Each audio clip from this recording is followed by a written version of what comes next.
I think we've got everybody we're waiting for because Barbara is, we know Just she banter. is running late. Okay, let's say it's close to 5 p.m., so we're going to call the meeting to order. And the first item is approval of the agenda. Do we have any additions or deletions, anything? We good, Lisa? We're good. Move Okay. approval. Second. Okay, we have a motion and a second. All in favor, say aye. Aye. Agenda's approved. Now we move to board minutes, and there are 2 attached, and hopefully you've had a chance to look over, no, there's 3 attached, excuse me. Have a chance to look over those. 3. I'm showing 2 for the 18th and 1 for the 26th. I had to scroll down to see it, but they're there. Move Okay. approval. Yeah. Okay. Mr. Chairman, Yes, sir. before we vote, I'm going to not be participating in the vote on the 26th. Okay. Got that, Lisa? Okay. I And need to, The minutes. same for me, I need to recuse myself. Okay. Got Bill, Bro, and Matt. Changing the agenda. Okay. Other than that, I have a motion and a second. No further discussion. All in favor, say aye. Anybody opposed? Okay, and now, I think we're going to move directly to a no action item, which is a curriculum update. We welcome Ms. Andrea Newell. Good afternoon. good afternoon. Today, I was asked to speak about school performance grades and growth data in EVOS. And so I put together a little PowerPoint to go through some of these items with you. When we are at a school, and these are the school performance grades that you have already seen, we have also here the growth status for each school and the growth index. And we're going to talk about the growth index a little bit today. Okay. Is it okay we just follow you on the Yeah, computer, which we sure. have it on our screens? Sure. Okay. School growth, EVOS growth that we use, it gives you the overall school growth, and the overall school growth is comprised of the EOC data as well as the EOG data. And then when we look at teacher effectiveness, we look at EOC, EOG, and also the NCFEs, the North Carolina final exams that we administer to students, like world history, English 3, those kind of things. Also science and social studies in the lower grades from 4th through 8th. We also have ASW, which is part of the teacher effectiveness as well, which is a totally separate instance. Looking at the school accountability growth, this is I blocked out all the schools, but I just gave you some examples here. But when we pull a school up, we're looking at their overall growth for the past 3 years. So we're looking at 16, 15, and 14. And we can see their growth index and their level of growth that they met. And this particular school has not met in 3 years, and their growth index last year was a negative 6.5. So the conversations begin to start at the school level from us going into a school and talking with the principal and a lot of other people at the school, data teams and individual teachers. Down at the bottom, you'll see that this school was only looked at based, their overall growth status was based on EOC only. So this would be a high school. Okay, here's another sample for you. This particular school has EOG and EOC, and notice the EOG is math, reading, and science, and the EOC is math 1, which means that this is a school who has a math 1 or a middle school. Okay, and this particular school has exceeded growth for 2 years and then met growth back in 2014. Here's another example. This one again has EOG and EOC, and they have met growth this past year, but not the 2 previous years. And then here's just one more sample, which is just EOG. And this EOG happens to be math and reading, so you know that it's a lower grade level without that science piece. Okay, when you're talking about school performance grade and the calculation that goes in behind that, we've discussed that it's different for elementary and middle compared to high schools. And so here's just the layout on what is used as part of that calculation. So it's each of the assessments that are given, whether it's EOG or EOC. And then at the high school level, you have math course rigor and ACT graduation rate, and the work keys assessment is also part of that. And here's an example, and I linked the business rules just in case you wanted to look at those. But here's an example of a school who was an overall C. And you can look here and tell that their overall 66 achievement level is up there, And that is comprised of the assessments over on the left-hand side. And the growth of 55.8 is the index that's down at the bottom, the negative 6.5, is put on a 100-point scale and converted to 55.8. And they take 80% of the 66 is comprised of 80% and 55.8 to give you the overall performance of 64, which is on a 15-point scale. Can't find it. You might as well be speaking in a foreign language. I was about to say Sorry. that make it a little harder. This is easy to Well, and understand. part of this is the difficulty that the general public has to understand Yeah. what we're looking at. But if you boil everything that you've got on that screen down, the achievement accounts for 80% and growth accounts for 20.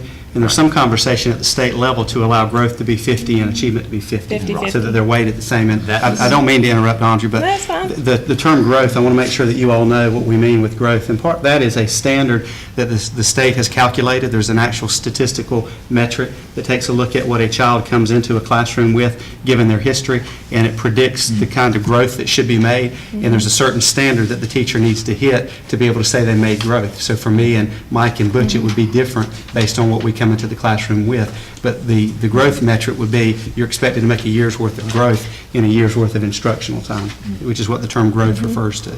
And so when you see that C, know that it's 80% of proficiency on the assessments, only the assessments that they allow, which we just talked about, only EOCs, not your NCFEs, and then you have 20% of your growth. And Don actually beat me to the punch, because that's what I've been waiting to say. On the 80-20, there is, I was thinking they'd already carried it beyond just discussing it to a 50-50. I think it ought to be completely flipped around. The current way it is right now, well, I use ridiculous a lot around here, but is ridiculous.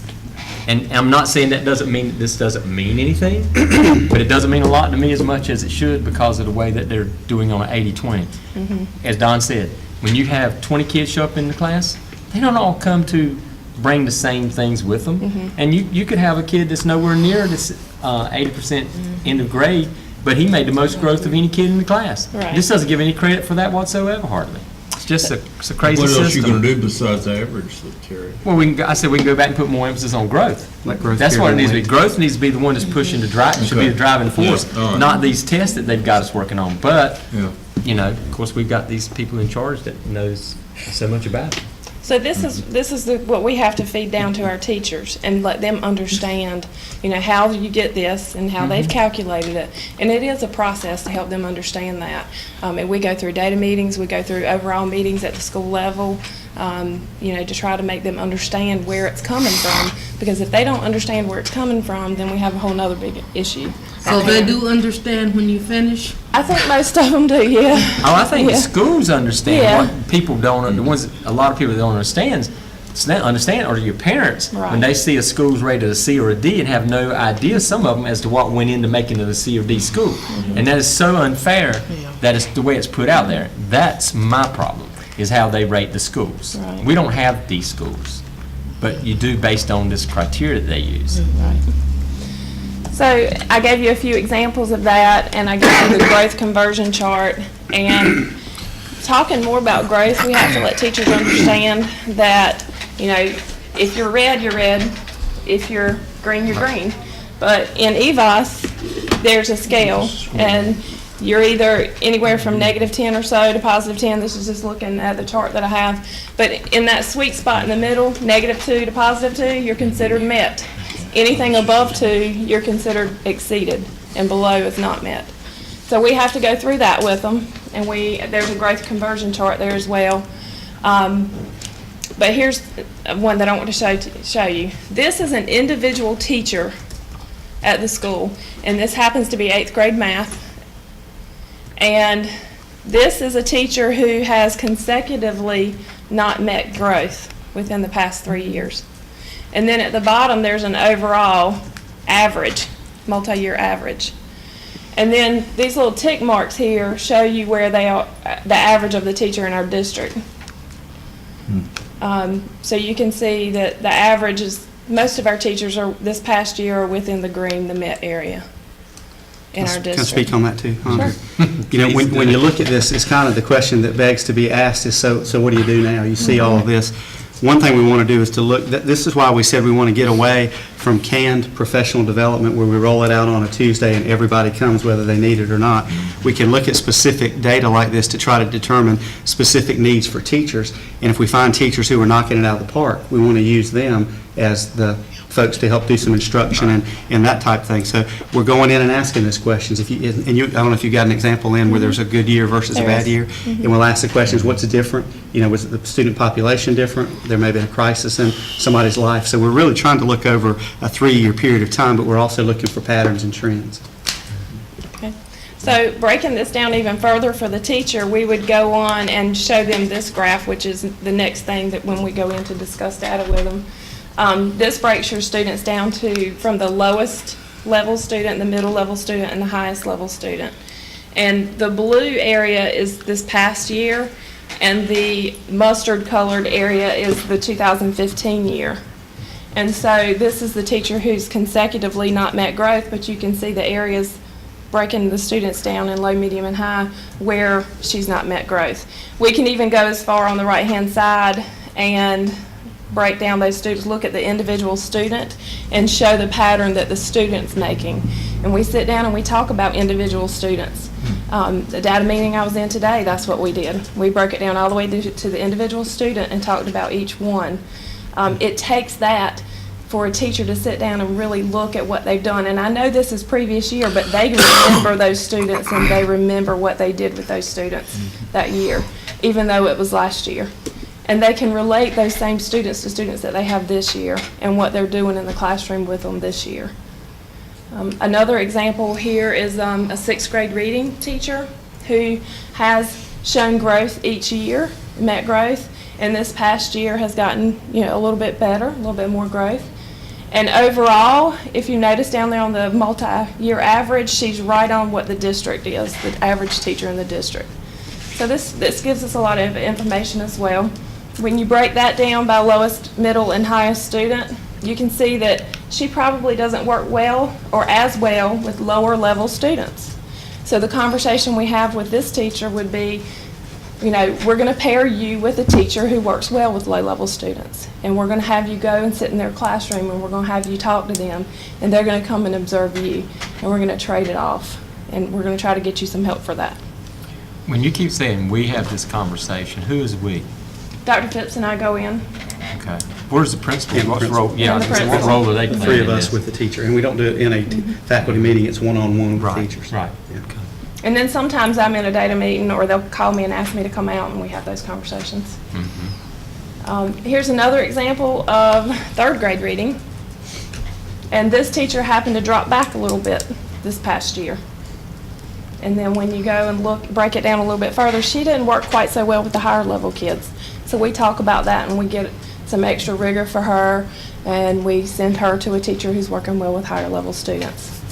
And then we also go back to our, if you remember over the summer, we talked about our task force that we build, and we use that task force for best practices in higher level students, lower level students.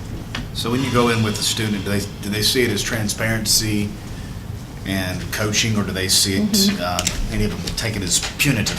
Some of them, I think it depends on the individual, Yeah. it's kind of across the board. Our goal is to try to sit down and help them be relaxed as much as possible. And say, first of all, we want you to understand what the metrics are showing you, and now we want to help put some things together to try to make things better. But, it's perceived differently, but I hope in the end, folks always realize that what we did was helpful. John Small's time that we spent last year, I think most of those teachers have come back and said it was a little bit, had some angst and anxiety when we first did it, but after I realized the things that you all were asking us to work with, I think that's why they got some of the results they got. and I think that the defensive, is up. Defense is up in the beginning, but they tend to get used to talking to us and, about it, and the conversations tend to lead to the comfortable side of things, and they calm down, and, they may some of them are fine with it to begin with, and some of them just need you to talk to them for a little while. So, and they'll get that. This happens to be a 7th grade reading class, and this teacher dropped for 2 years. So the conversation would be, what was different? Sometimes we ask, what was different from one year to the next? Did you, do anything differently, or did you not use strategies you've used before? Did you try something that we asked you and it didn't work? That's also a question. And then this is the breakdown for the low, middle, and high. So we had some more work to do because the lower students actually didn't grow as much. So we wanted to talk about that in this particular area. Oops, I think I skipped one. Again, 8th grade reading. This teacher had a bad year. 2015 year she dropped. Could have been a number of circumstances. This is just one piece of the puzzle that we always tell them with everything going on. And then again, this is the breakdown. Right there on the low students where you do not see a mustard color is because it fell right on the line.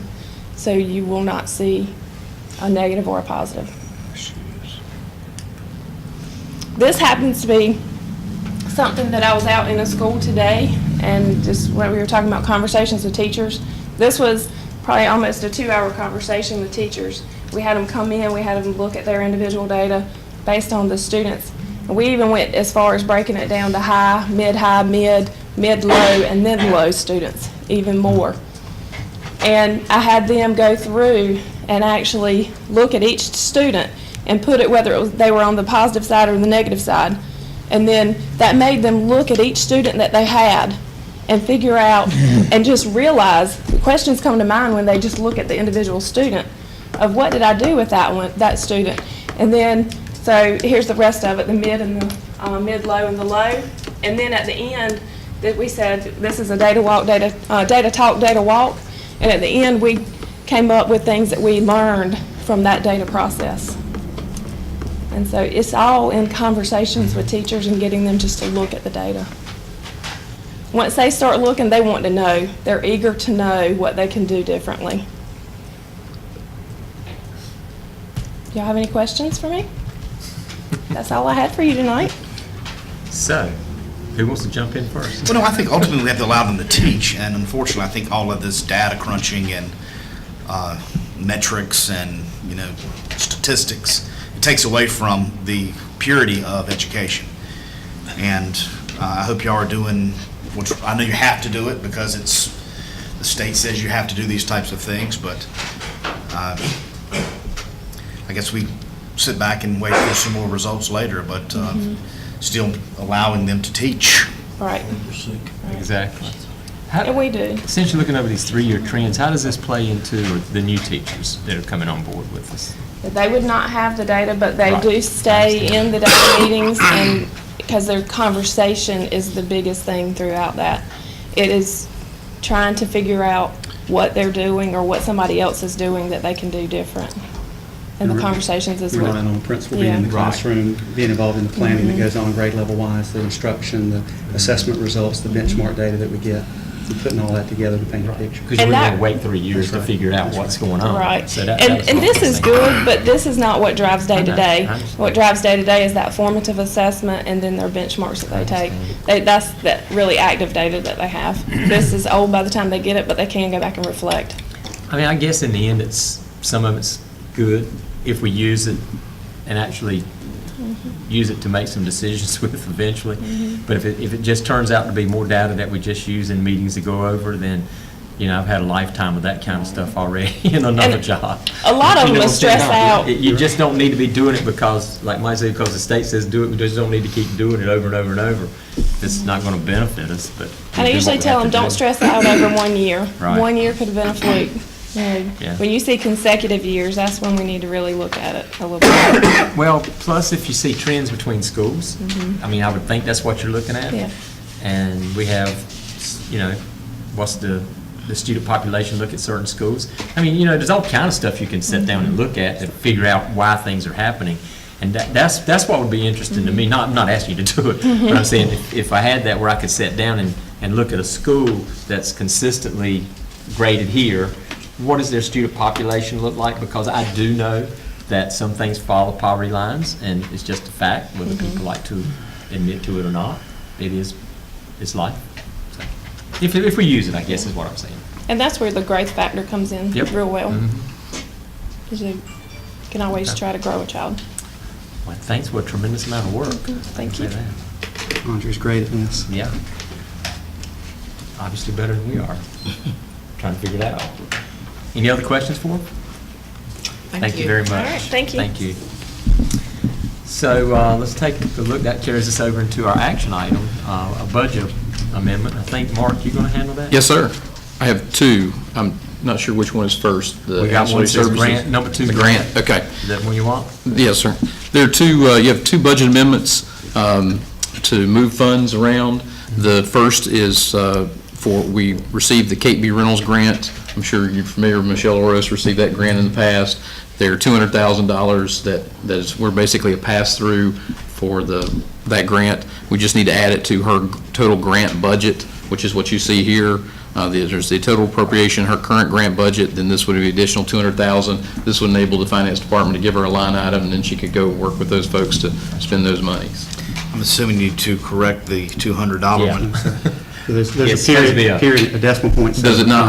I'm looking at the handwritten one I did this morning. It looks like 200, but No, it it's should be 200,000, sorry. Oh, it really I is knew you didn't Yeah. I knew you didn't come to us with $200. Yeah, no, it's 200,000. Yeah, it was definitely 200,000. Okay. All right. And the other one? The other one, the ancillary services is our enterprise fund, our after-school care. We talked about in the past, the basically carryover funds from one year to the other. We spoke with the consulting group that's working with us in the finance department. They've spoken with our auditors. We are still continuing to basically set aside, as you guys have been told in the past, a certain amount for pension liability. We tried to explain that the vast majority of our after-school employees don't get a pension, aren't part of the retirement system, but as long as some of them are, we have to set aside a certain amount of funds. The auditors are looking at that as we speak, but in the meantime, what we can do is release a conservative amount that we know that won't be set aside.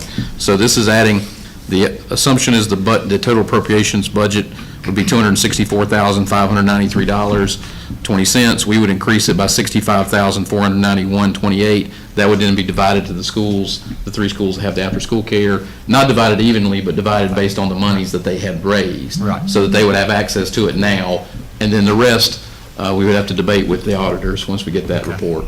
This amount is the figure that we actually have seen before in our. Yes, sir, this hasn't changed any. Right, that's exactly. It's just right. getting it to them. It's right down to the penny. Yes, sir. And, but because that, is 65,000, but what that leaves is another 65,000. Yes, sir. Because they had a total. That's You being remember that? held. Yes, They had sir. a total of $130,508. Yes, sir. They'll get And- that and more. before we get Right, everything. but we Possibly. understood until we worked through the process, right. we weren't going to write, well, not a check, write a transfer for That's right. 130,000. We got that. Yes, sir. But these are the same amounts that the board's already seen. I'm just Mm-hmm. telling them that nothing's changed. Okay, so can we can just approve these both at one time, I guess, for you? That would be Well, if great. that's so, whatever the board's wish is. I'll move You have any approval. que- Second. Okay. Any other discussions about this? If not, all in favor, say aye. Aye. Anybody opposed? Okay, thanks. And yeah, just keep, if you don't mind, well, even if you do mind, keep bringing it back to us. I mind. Yes, sir. Okay, well, even if you do mind. I'll be glad Bring it to. back to us and let us know. I will. What the auditors and what everybody decides, Well, what- because I can tell you right now, I think you've already heard my 45-minute speech, so I'm not going to give it to you again. I do not agree that we have to set aside $65,000 because of benefits, because most of these programs are run by part-time. That's So correct. that was just totally off the wall to me, and I haven't forgotten about it. So we will discuss that at another. We'll have to wait till after the audit, and we That's can talk right. about We'll that. wait till the auditors and see what they say. But thanks anyway. Yes, sir. Capital update, Mr. Hudson. And there's 2 on here, whichever one, I tell you, why don't you just open the one that you're going to ask, well, no, just go ahead and open the update, first one, I guess. I'll start off with an update. Okay. And my update covers part of this That's other sheet right. that's That's why I was attached. trying to figure out Yes, which sir. one you wanted there. Good afternoon. Giving an update on Eastern Elementary first. Eastern Elementary Pod 1 and 3 enclosure. The project is, I'd say 99.9% complete as of this afternoon. There's still one door. They have a little issue with it latching, and they're going to come back tomorrow to work on it. We do have our final inspection scheduled for this Friday at 3:30 with Stocks and Taylor, MHA Works, and all the subs. So we'll do a final inspection and walk around and test everything and work everything. But the project looks very nice, and it had a lot of compliments from it, from Yeah, I- parents and teachers and Yep. everyone. So Okay, good. plant operation completed the walkway over to the EC trailer. We put the lattice underneath to prevent kids from crawling under it or anything like that, so it's nice, safe, and secure. Handrails is up, and everything's been inspected and passed. Mr. Tyndall was on site last week to measure for the awning, and it did not affect any of his previous measurements other than moving it over just a little bit. So he has ordered the materials, and once he has them in hand, that awning will be put over that, and that will complete that whole project. G.W. Walker and Sons will be installing the awning at CPS during the Thanksgiving holidays, pending weather and everything else, but I think he's got everything scheduled and set up for. We talked about it earlier in the week. I have completed writing the RFP specifications, and that's what attachment 2 is, and basically goes to and shows which ones we have written for. But I'll go through and say we've done Bath Elementary, Eastern Elementary, Ed Tech Center, John Small, P.S. Jones, Southside, and Snowden. And what this is writing the RFP for the specifications of the aluminum wall, the type of door, the type of closures, type of hardware, all the specifications that the contractors will be bidding on. Also have written the RFP specifications for the air compressors for transportation. There's 3 air compressors, and all that's written and spelled out. So I'll be getting with Miss Lisa, and we'll get that on the web for bids. Plant operations will be completing the following projects listed on the second attachment. In-house, and that's the renovations of the building 4 sewer upgrade, CMS blinds, which is currently going on. Ray Bond is doing them as he gets blinds in. Eastern Elementary concrete staging area, John Cotton Taylor bathroom fixture upgrade. We're setting the PO up for that tomorrow, so we can start getting those materials in. Northeast electrical outlets and north side electrical outlets are going to be done by our electricians in-house. P.S. Jones sidewalk is scheduled for November the 10th and the 11th. We're doing the rough in on the 10th, and the contractors will pour on the 11th, which is Veterans Day. So we won't have any kids on campus. And then we will be installing the gates in the restrooms at Southside to prevent the students from using the extra toilets. Okay. Other items that we're currently working on, that we've issued our PO requests for the purchase of 5 vacuum cleaners under state contract, $449.65 each, brings a total of $22,401.66. We had a budget of $2,500. Minuteman buffers, we've issued a PO for those, $680 each, bringing the total to $1,298.08, and we had a budget of $1,300. I'm currently seeking prices on our 6x12 tandem axle trailer for plant operations from Ron Ayers, Trips Auto Cycle of Grimes Land, and A&W Trailer Sales of Pinetown. I'm not seeing that on mine. Somebody else, am I missing it? All that stuff you've just been saying. He's skipping around. No, I'm reading it live. There's some of them listed here. We don't have that. We don't have that. I was just following Okay, I'm along. sorry. I was just All we've following got is along spreadsheet. here from Yeah. which ones that he had. It got sent over Monday, I'm sorry. Yeah, I was just Okay. following on the capital sheet. The capital sheet basically is the same capital sheet y'all approved, and then at the Right. end, we added one more column for status Right. and what's being done by who. Right, okay. Any questions? Yeah, on the ones with the RFPs, they're Yeah. ready to go out. They go out for 2 weeks, Lisa? So we should get them back, because what I want to make sure is, because that's the kind of work, some of that you're going to may want to be doing, would you be doing it around the holidays? Or? Yes, sir, we hope we can get it Because I scheduled. mean, because- I'm not sure we're going to be able to work on it with the kids, but what I don't want to happen is we come back at the end of the year and say we got to wait till next summer to do them because that's when the kids aren't there. We're No, not gonna sir, do that. these can actually be done in the afternoons and be stuck Okay. up, because, it's like a big Lego set, it snaps together and it's very quick. Butch Okay. knows it is, it's a very quick process. They have to get the frame in place so they can get a fine measurement of the glass, and then the glass will be the next filler, but we could put the wall up and have the doors and, Right, okay. Because we all can of those. definitely proceed and have it done where it can be done by the first of the year. Because that's what I completed. said, because all of these with RFPs going out that has to do with safety or security, we need them done before we start our capital, you know what I'm talking about, done the first of the year. They'll be done, And yes, sir. I won't get Don't into see why any we problem, need unless them we done. come in over budget or something, and But there's a reason why we need them done before. that would be the year. only thing if we come in over budget. Well, if you do, just come back to us and we'll take a look at some of them. How about when, for the next meeting Yes, sir. sometime, Stan, ones, when you got some of these, it says plant operations. Yes, sir. And you don't have to put on here, just come back with a timetable that you think that's gonna happen, so that we know exactly, because I don't have Okay. all that other stuff. It might be We'll on make the some block sheets that bigger? you don't Yes, have. sir. Okay. Okay. These that you're going out with RFPs on, are you encouraging any of the contractors to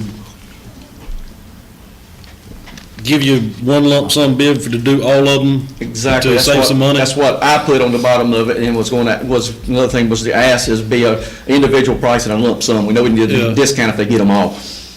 So, and that's the way I've written it up on the RFP. Probably nicer too, if we worked it out that way, that you could deal with fewer. Well, that's the way the budget code was set up, to be one security, so it makes it simpler. Instead of having 15 different budget codes to charge to, we have one safety and security budget code for the security walls. Okay. So, and if we have to sub them out, money comes in that way, but I'm sure hoping whoever bids them stays repetitive with their bidding price per square foot. The one for Chalkawinity Middle, which you and I actually looked at that, using the old entrance, is that a plan or something you'll be able to That's bring what to the us so we present can, y'all, yes, so sir. everybody can look at it and see without actually having to drive out to CMS? Yes, I I can mean, bring the it's full sometime in plan, the yes. future, yeah. Pictures and all is what I'm working on. And of course, talk to Don, make sure that's what you want to do, the way it works out. I mean, Okay. Well, I don't have any questions about that. My only comment would be on some of, you said the ones that you're going to be doing, even the ones that you're not going to be doing through Yes, plant ma'am. operations, please encourage them to do as much of it as possible when the kids aren't there. I went to Eastern 2 or 3 times while they were working on the enclosures, and I don't think you could stand beside a jet plane and it be any louder than it was. I know some of those teachers, they couldn't, they were shouting to be heard during certain Yes, parts ma'am. of it, especially when they're putting the framing up and they're bulldozing through that concrete or whatever. It was so loud. And, if a teacher is trying to give a test or something, I can see where that'd be kind of difficult. And they're not all going to require that, but No, ma'am. those that require quite a bit of debris, try to do it in the late part of the day or something. That's where we started doing the blinds at CMS, is when the classroom's planning period is. Yeah. Get in there then and try to do Right. it and work around with them. Thank you. Okay. This patrolling change-out, you Yes, gonna sir. explain Yes. what you got going on there? Yes, sir. It's the second. About to forget about that. It's my Yeah, that's second patch. seeking Yeah, approval. We mentioned this a week, a meeting or two ago. We talked about it, but I want to see what it is. You didn't get it neither? No, I said you mentioned this a couple of Okay. meetings ago. It was a sole All right. source product that we've got. Right, it's only one. That's right. It was sent over. The current upgrade of the fuel management system, our current system is a Fuel Master upgrade, and Fuel Master system. The only company in North Carolina that offers any type of upgrade for this system is the company Southeast Petroleum, which is the only Fuel Master dealer in North Carolina. Their price was $13,368.59, and this is a turnkey, new console, 200 Pro Key blocks, which will be fuel keys, installation. Only thing we would have to do is take down the old station, disconnect electrical wiring from the old station that's sitting there, and pull a Cat 5 cable over where there's currently a Cat 2 or something earlier, but pull a new Cat 5 over so it speed up the process. But we can do that in-house with plant operations. And this was budgeted for 13.5, Yes, sir, budget's 13.5, so we're okay. and we looked into other systems, but other systems changing to another system brought on a whole new management system, new computer system, and the cheapest system that we got a price on was like $22K. I'm fine. So- I don't have questions. Anybody have a question about that? It's under budget, Yeah. or within budget. Okay. In budget. Can I get a, Move approved. Second. okay, got a motion second. Any last questions, Stan? If not, all in favor, say aye. Aye. Thank Any you. opposed? Okay, thanks, Stan. That's it. I would entertain a motion to go into closed session. I move that we go into closed session pursuant to General Statute 143-318.11A1 to prevent disclosure of confidential personnel files under General Statute 115C-321. Okay. Second. Got a motion to second to go into closed session. All in favor, say aye. Aye. Everybody opposed to that? Okay. Oh, okay, we're back in open session, and the first order of business is to approve the personnel agenda just discussed. Move approval. Second. Have a motion and a second. All in favor, say aye. Aye. Anybody opposed to that? Okay. Calendar, update of calendar. I think agenda. fortunately, nothing to add or change here. We've got the date set, or the 21st, which will be our regular board meeting. The 28th is the meeting that we're going to have. Now, notice the 21st, I think is on a Monday, is that correct? Then with the following Monday, which will be before Thanksgiving, we'll have the other schools come in to do their school improvement presentations, and then we have the single, and notice that that's it. It's after, I'm sorry, the Monday after Thanksgiving. And then the 13th of December would be the single meeting we have in December. We'll meet there at 4 o'clock and then have dinner afterwards. We'll meet there. We'll meet here for We'll the meet meeting here. at 4, Okay. and then go over for the dinner. Okay. I Dr. forgot Phipps. it was at 4 o'clock. Dr. Phipps and Mark, I've had a couple of calls. The committee is concerned about having a minority hiring committee meeting. Can you guys give me a date? 22nd of November. Mm-hmm. 22nd of November? That would be on a Tuesday. The Wednesday would be the Wednesday before Thanksgiving, so we probably don't want to do that. 22nd is, I mean, that's fine with me if it's okay with you guys. What time do you do that? 5. That's a Tuesday. That's Yeah. on a Tuesday. Okay. Any other thing about calendars? Board member updates? Anyone have anything they'd like to share? Superintendent updates? Just want to let folks know we have the Ag Expo going on Thursday at Bob Martin Center, and we're looking forward to 1,700 individuals. That would include adults and students. Mac, I think 12 school districts involved. 12. Starting around 9 o'clock. What's that date again? It's on the November the 3rd on Thursday. It's Thursday. At 9 o'clock till about 1 o'clock, and we'd encourage you to come out and take a look at the excitement and all the things that go on. It's a great activity. And then wanted to make sure the public was aware that our makeup days have been announced. We've put those out on social media, but just to make sure people know that November the 23rd, originally scheduled as an annual leave day, and students would not have been in school, is now a student makeup day, but we're going to do a 2-hour early release. That's the Wednesday before Thanksgiving. Okay. Any last words? If not, I make a motion to adjourn. got a motion and a second to adjourn. All in favor, say aye. Aye. Thank you, folks.